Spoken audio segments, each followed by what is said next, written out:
Right. So, good morning, everyone, yet again. We've had a lovely keynote speech, and we're now moving on to our first session of the morning. And we're going to start right off with our first paper. Our first paper will be given by Francesca Bonalumi, but it's a bunch of researchers taking part in the project, as far as I can understand. Francesca will be telling us all about it in a minute. The title of her speech is The Pragmatics of Graphs and Charts. And the floor is yours just to speak. There's no physical floor, but there's a virtual floor. So I'm happy to give you the floor, Francesca. Yeah, thank you. Thank you so much, Fabrizio. Thank you, everyone, for organizing this event. It's very nice. I'm very happy to be part of it. So today I'm going to present this experimental work on the pragmatics of graphs and charts.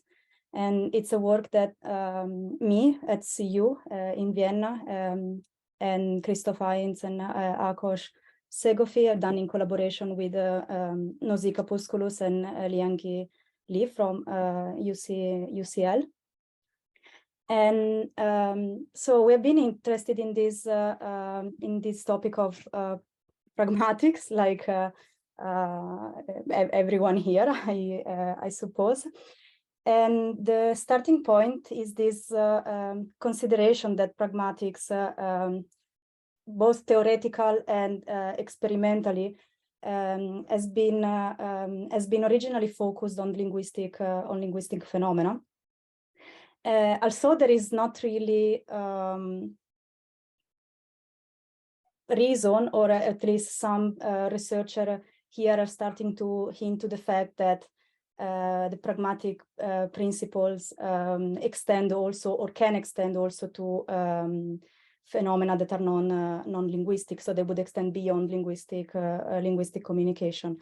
One obvious example of communicative phenomena that are not strictly linguistic are gestures, and many of these phenomena Tom talked about earlier, that are definitely clearly ostensive, and they exploit the same inferential mechanism, and relevance theories here a lot of work to stress this point.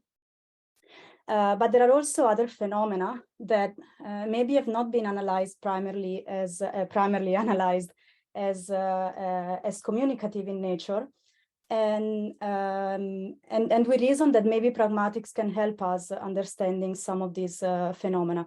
So one example that was already dropped in the literature some time ago is literature and art, and people from a relevance theory perspective, but also people from other type of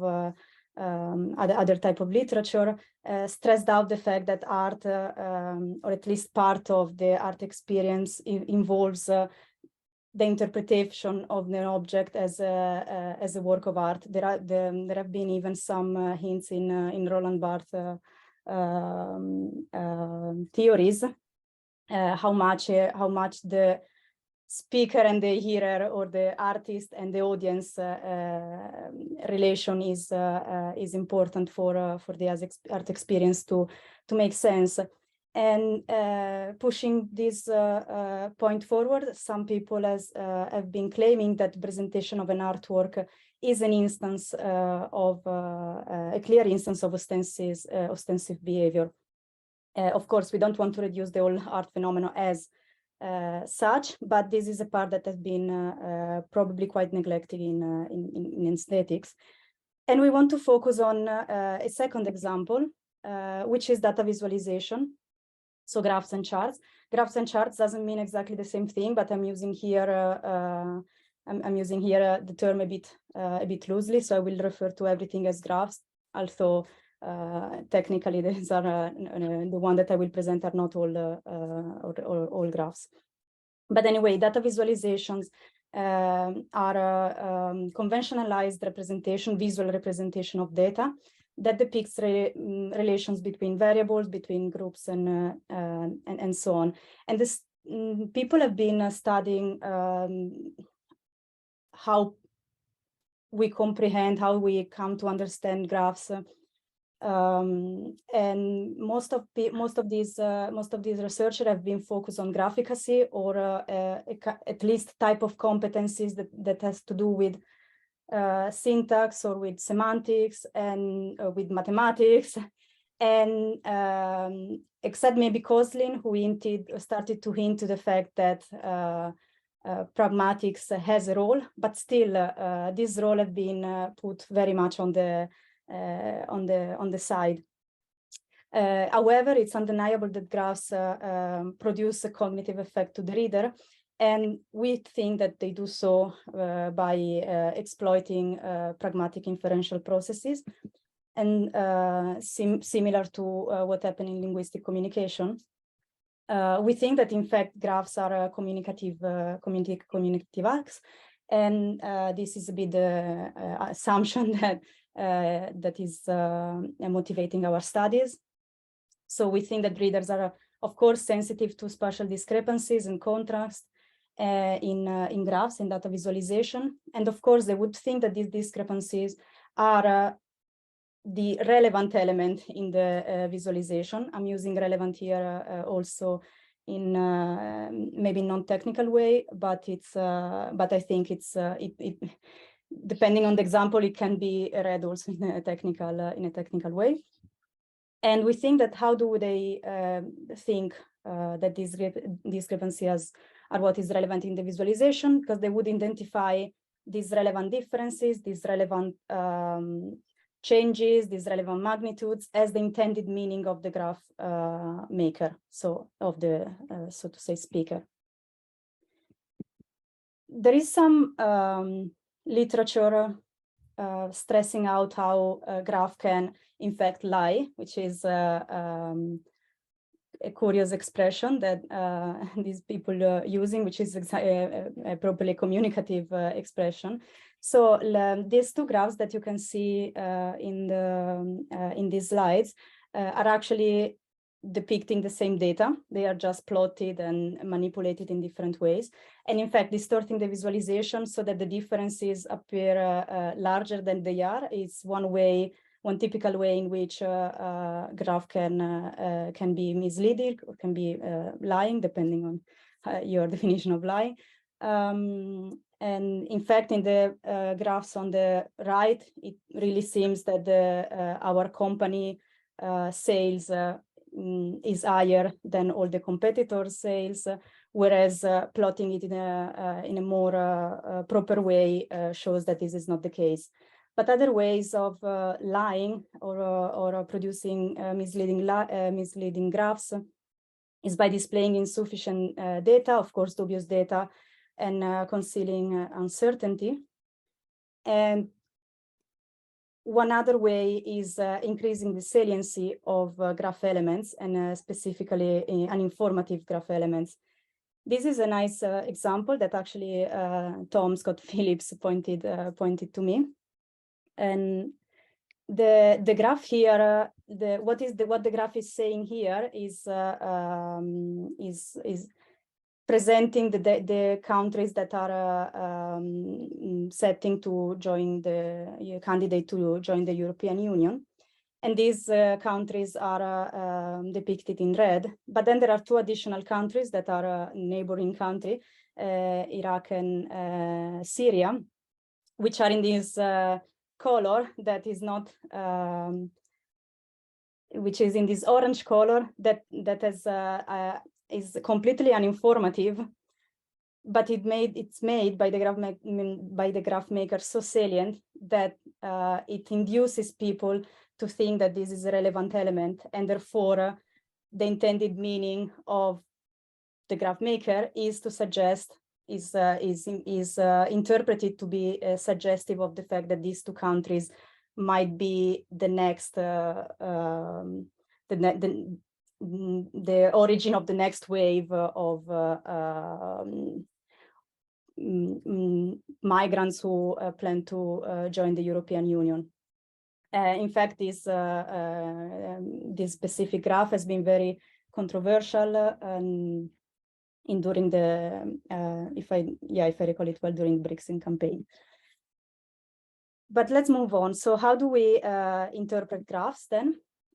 So we think that in linguistic communication, pragmatic processes are responsible for the interpretation of the speaker's utterances. And we, of course, know that one of the most robust phenomena that we study is that the different interpretation of the utterances are reliant on the context in which the sentences are uttered, in which the utterances are performed in. And similarly, if we agree that graphs are read as ostensive communicative acts, then the same phenomena should be stable. So when we process a data visualization, we would rely on the graph maker to provide context to what that difference or to what the salient element actually mean. So the graph will be treated as evidence for the graph maker's informative intention. And that leads us to our research question, which would be, would the manipulation of contextual element lead to different interpretations of the same graph, which is the first stone of this bigger project. So the further study that I'm presenting is on the effect of context on graph interpretation, and I'm showing here one example. So we presented participants with vignettes such as this one. I read through with you. Tigers are the largest living cat species, and they spread across the Asian continent. They are relatively solitary predators, and they require a large range of territory for rearing cubs and hunting. So this is the background story we provide. And then at the beginning of the 19th, at the time where Kipling wrote the Jungle Book, there were approximately 100,000 tigers living in the wild, which was the highest number scientifically recorded until then.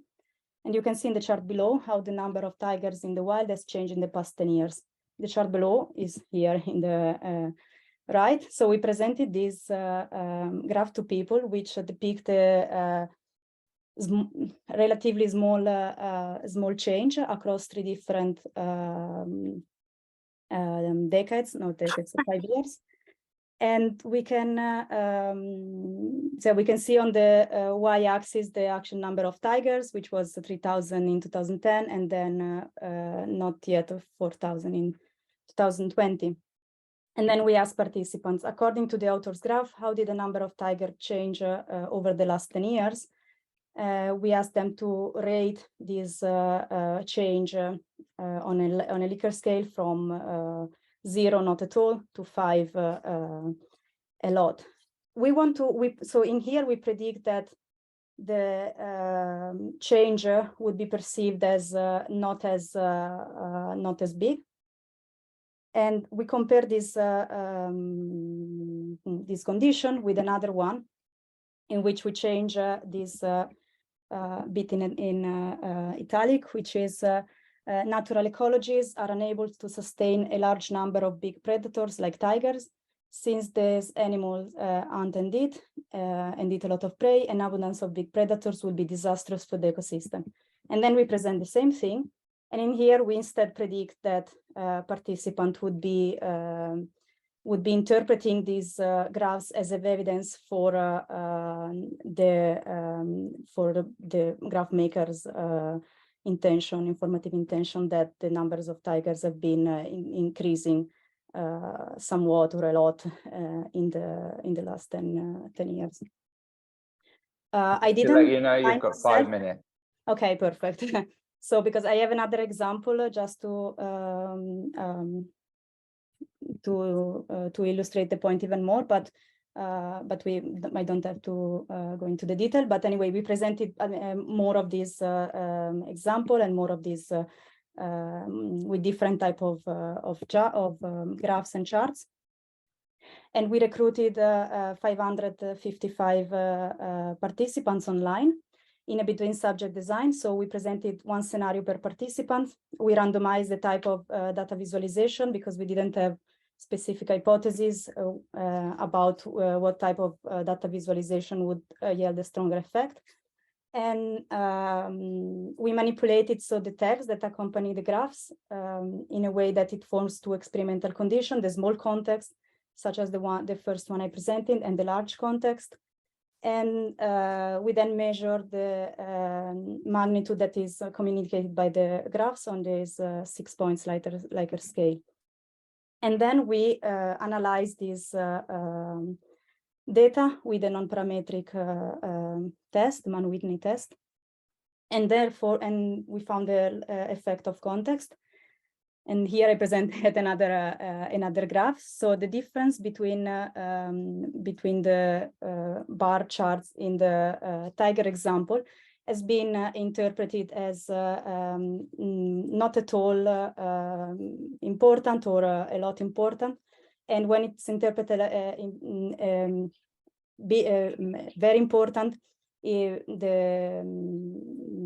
distribution will be highlighted in blue, whereas when the importance will be depicted as smaller, it will be lighter. So in here we can see that the difference between the large context and the small context condition is not very big, but is present. And we used several graphs, 6 graphs, to exactly not to reduce this difference only to one specific example. But we can see exactly that in the large condition, participant tended to interpret the differences in the graph as bigger, as larger, compared to the small context condition. So as a preliminary conclusion, we can claim that participants interpret graphs and charts in a context-sensitive manner, which is a first evidence that there are pragmatics processes at work. Of course, the work has some limitation because there are a lot of type of visualization that we didn't consider. And also we didn't control how much graphicacy, how much this competence in understanding graph interfere with such processes, but we want to address these points and also explore new avenues. One would be, for instance, related to misinformation. So how people get to interpret or misinterpret graphs and chart, and how is it possible to mislead readers, not by tampering with the data, but by distorting graph elements and altering context in which graphs appears. And our next experiment which hopefully will be running soon, will be focusing on salience and manipulating salience and how this interferes with the presumption of relevance, and in fact, how manipulating minor visual elements of the graph will alter the interpretation in view of this presumed optimal relevance. So I hope that I'm okay with time. Yeah, you're perfect with time. So thank you very much. I'm very happy to hear comments about. Thank you so much, Francesca, for the thought-provoking speech. We are perfect on time, and we've got about 10 minutes for question and answer. So I invite every participant to raise their hands or just leave a comment for our speaker. Do you have any questions or comments, or any feedback's welcome? We all know that as researchers, as Tom said this morning, I think any feedback is welcome. You can raise your hand. Francesca's got a question for you. Francesca, floor's yours. Yes, hi. So Hi. Thanks for the very interesting talk. It was very compelling and thought-provoking, and I agree with your approach. I find it very convincing, and I think that graphs should be treated in this way. And I also like the experimental work that you are carrying, that you have put forward. It's very, very, very compelling. My question is whether or not, so it's just a suggestion. First of all, okay, it's a question. So are you using some account of semantics for graphs to model a bit more formally at least, because it's not present in this talk that you just gave, the distinction between what's inferential and what's encoded, say, in graphs. So, of course, this might not be your primary interest right now, but maybe this would also be helpful for distinguishing between cases of lies and misleading, right? Because lies have something to do with really negating and make the lies have something to do with falsity, it seems, and misleading graphs or misleading utterances are true, but they make you perform the wrong implicatures in a way. They make you infer the wrong implicatures. So I might be interested to look into that if you haven't done so yet. But thanks again for the talk. Yeah, thank you for the comment. We haven't been explicitly addressing this point. I guess that we have been working on. We have implicitly agreed on the definition of what is encoded, which would be the data themselves, I suppose. And the implicit level would be what the speaker meant, what the graph maker meant. But yeah, I agree that it may be useful to have a more formal characterization. I will. So since we haven't been working on that, I don't really know. I cannot really answer more. I don't know if Christophe or Nausicaa have opinion about this. I would have to brainstorm a bit, probably. I think Christophe's just raised his hand, so he might want to add to that. Oh, it's another Christophe. I think we have to. Oh, sorry, you're right. Sorry, it was Heintz. Christophe without the E. So, well, first to leave Nausicaa and Christophe answer. Yes, if they have, I didn't want to push anyone, but definitely something we may want to discuss because we have been relying a bit on, at least in this talk, on a bit of more intuitive distinction. Yeah.